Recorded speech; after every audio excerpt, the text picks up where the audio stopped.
I just read the first volume of ICHI the Killer by Hideo Yamamoto. Because I have a bad habit of buying the first volume of manga and then never reading it. But in 2026, I'm going to change that. So I'm reading a different first volume of manga in my collection every single day until I have read them all. ICHI the Killer is a series with a pretty significant following due to its cult classic film, which is a live-action film adaptation, actually, of this manga.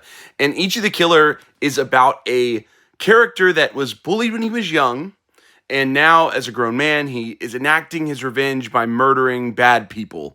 That's the simple way to explain it. He's kind of gotten wrapped up with this group of outcasts from the Yakuza, and now he's carrying out different missions and objectives for them. And we're still kind of understanding, at least throughout this first volume, what the goal of those outcasts are. They're led by a guy named Pops, and he kind of is orchestrating the whole thing and might even be leading to a giant Yakuza gang war within a building where a bunch of Yakuza live. Ichi himself is definitely the most interesting character, but we actually don't spend a ton of time with him in this first volume. He's kind of on the outsides of everything that's happening. We spend a lot more time with Kakihara, who's one of the Yakuza bosses, not exactly boss, but kind of right under the boss, because what happens is his boss disappears, but obviously Ichi kills him. That's the first thing we learn.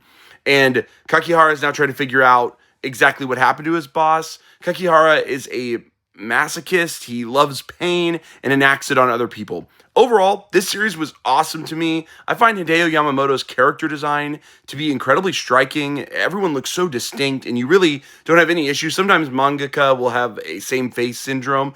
Yamamoto does not have that. His characters are all very unique, very distinct. You know exactly who's appearing on the page when you see them.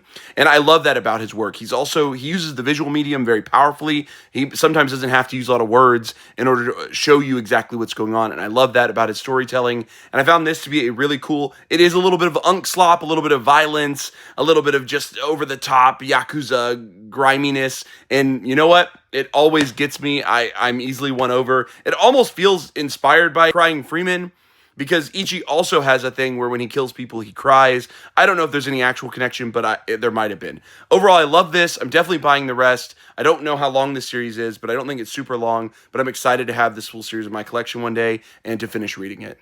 Which volume 1 do you want me to read and review next here on the page?